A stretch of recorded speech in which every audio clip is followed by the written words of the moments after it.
27号下午，国防部举行例行记者会，新闻发言人谭克飞大校就近期多个热点话题进行了回应。近日，俄罗斯军队参加了中国人民解放军北部战区组织的北部联合2023演习。在连续4天的高强度演习中，中俄海空兵力共同完成海空护航、威慑驱离、综合防御等多科目演练。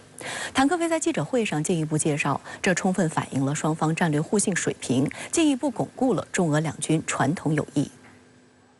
7月20日至23日，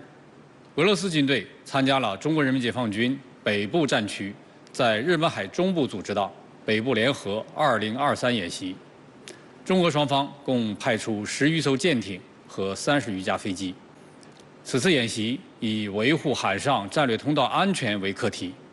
围绕相关科目进行演练，并接续组织海上联合巡航。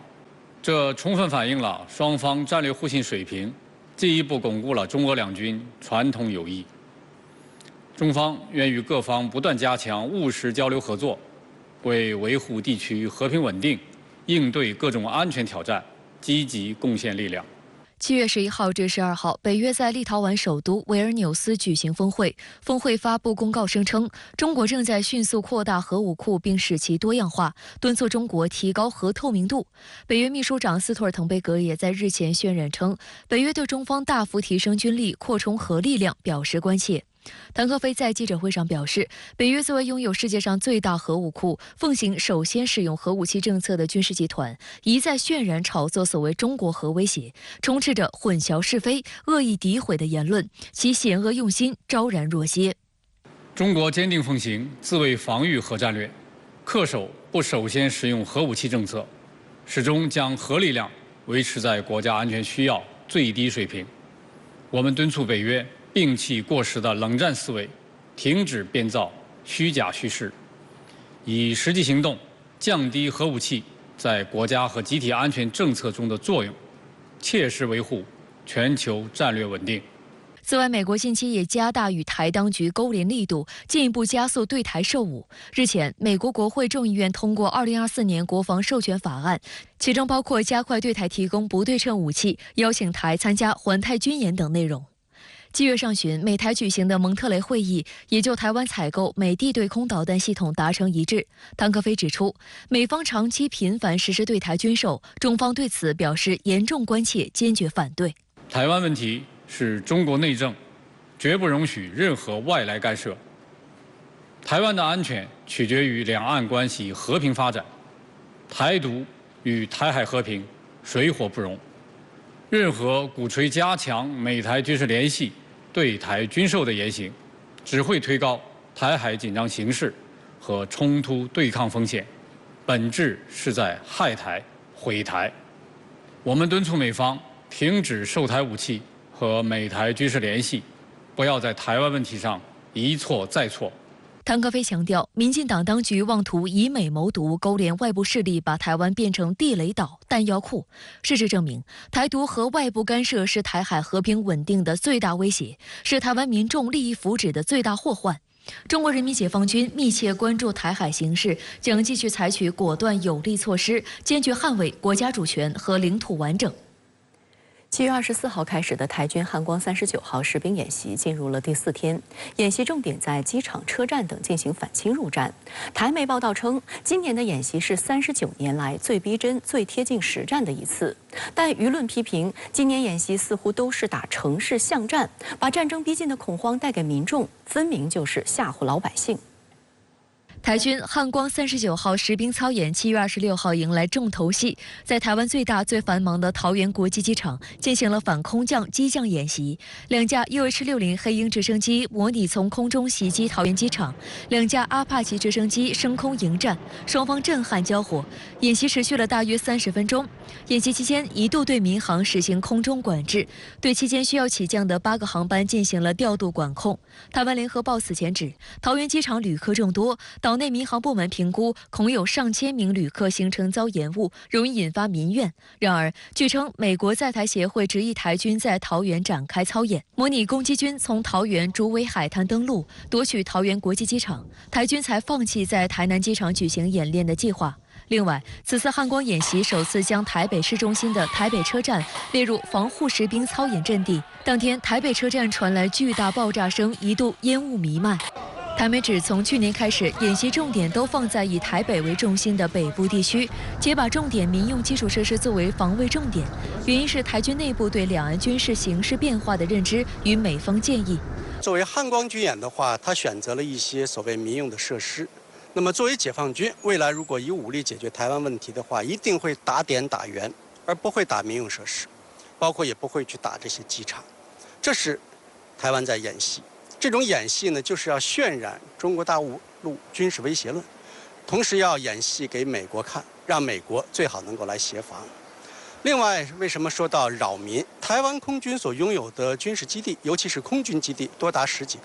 那么，非要选择民用机场进行演练，这本身就是扰民。所以，我觉得台湾当局的这次汉光军演其实并没有太大的用途，它完全是在演戏，而不是演习。岛内舆论就指，从桃园机场反空降、台南商港反登陆到台北车站，似乎要打起城市巷战。而台当局安全部门秘书长顾立雄日前称，演习目标是要让解放军没办法越过台湾海峡。台湾前国民党籍民意代表蔡正元批评顾立雄根本搞不清楚状况，他就是在唬烂骗百姓。空军跟海军完全丧失的作战能力，才会有陆上作战。在这个状况之下，陆上再有多大的战力都是没有办法发挥的。想要力挽狂澜也是非常的困难。要明白一点，就是解放军如果真要是对台采取军事行动的话，真要想实施登陆作战，包括其他的一些配合保障性作战的话，一定是在最后已经夺取了制空权、制海权，在这种状态下的话，才可能把登陆作战部队来向台湾岛进行投送。所以，作为台湾当局之前的想法是什么？就是要拒止于所谓台岛之外、台岛大门之外。但是现实并不是那么乐观，而且台湾当局现在也比较犹豫，到底是靠自己来独立防卫，还是美军究竟会协同防卫？如果这些东西都搞不清楚的话，现在就奢谈要把解放军拒止在台湾岛之外，我觉得这完全是一种妄想的策略。值得一提的是，与以往相同的是，这次台湾汉光39号演习也是状况频出。演习开始第一天，位于基隆市一台军弹药库发生120毫米迫击炮弹爆炸，造成9人受伤，其中2人伤势严重。此次演习从预演阶段就状况百出。13号，一辆装甲车在桃园市执行预演任务时，炮管撞上道路反光镜，导致损坏。对此，台军官员事后竟要求舆论不用太过苛责。此前，台军 AAV7 2栖突击车在新北一海滩进行操演时，不远处竟然出现了一位穿比基尼晒太阳的女性，与演习场景形成强烈对比，也引发舆论哗然。据台媒统计，台湾汉光演习自举行以来已发生14起意外，造成15人死亡、29人受伤、1人失踪。有分析指，每年的汉光演习令台军弱点暴露无遗。这场所谓军演不过是场军事表演秀，再加上意外频出，每一次演习都令台当局尴尬及惊心。在马英九基金会邀请下，37名大陆师生组成的参访团日前圆满完成9天8夜的赴台学术交流行程。台湾淡江大学大陆研究所荣誉教授赵春山也在活动中与学生们进行了交流。通过近距离观察，赵春山真切感受到两岸年轻人的互动可谓浑然天成、欲罢不能。对大陆师生团来访，从卡关到放行，但又不断抹黑，民进党当局有着怎样的算计？直播港澳台特别策划《台海风云录》，请看本期对赵春山的专访上集。我觉得他们谈得很好啊，谈得很好。那这个说浑然天成啊，欲罢不能。那个很多人，很多女同学，我看在要欢送他们吧。那天晚上，他们一起用卡拉 OK 嘛，大家一起唱歌。玩得很开心，我看有些女孩子，这个眼眶都泛泪哈，泪水哈，还快掉下来了，就是有点依依不舍了。年轻人还是比较纯洁的，还是比较纯洁，很感性，很感性。我觉得这种活动，我个人我都很感动，我觉得太好了。大陆师生团此访行程中，赵春山有很多近距离观察两岸学子互动的机会。他告诉深圳卫视，大陆同学一路走来，深切感受到了台湾老百姓的友善与热情，完全没有一些绿营媒体所渲染的所谓敌视。而两岸年轻人的交流也为当前的两岸关系注入一股年轻的暖流。像丁宁，你晓得他是乒乓球奥运的高手哈，金牌得主，他就跟我讲，他说只要台湾这边小孩子或者是这个年轻人同学，他们想要学乒乓球，他愿意随时都来，来帮忙来训练。因为我小孩子就喜欢打乒乓球，他说他如果要到北京参加他们有很多营队嘛，他一定要好好教他。那我说我们这边的年轻人也小孩子同学很喜欢打乒乓球，小学生中学生很普遍，他说他随时愿意来。我觉得这都是很好的一个，感觉到是真的很好。我们看到了两岸这个同学，尤其是年轻人，他们展现的是完全这个不同的这个风貌。值得注意的是，大陆师生团此次行程可谓一波三折。从5月起，马英九基金会就积极规划邀约，获得大陆方面积极回应，但却遭到民进党当局屡屡卡关。直到大陆师生团出发前3天，台当局才予以放行。赵春山直指，这体现了民意不可违。最后呢，被这个通过我想主要的原因呢，还是民意的。当时因为消息出来了，舆论的一些压力了最重要是各种压力他如果不准的话，我想这个就会在选举期间，说不定会变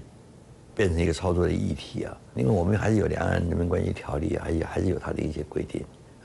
我会讲，就是只要符合规定，不要太多政治考虑的话，我觉得政府都应该乐观其成才对。即便放行，绿营依然将大陆师生团抹黑为统战团。赵春山点出，这是绿营逢中必犯的老毛病，又犯了。那你不要说学生的交流这么单纯的你任何其他的这个两岸的交流，他们都从一个负面的角度来看负面的角度，我觉得这是绿营那个本质，他不希望两岸这个接近即使是一个单纯的这个活动，他们也把它带到很多这个政治色彩。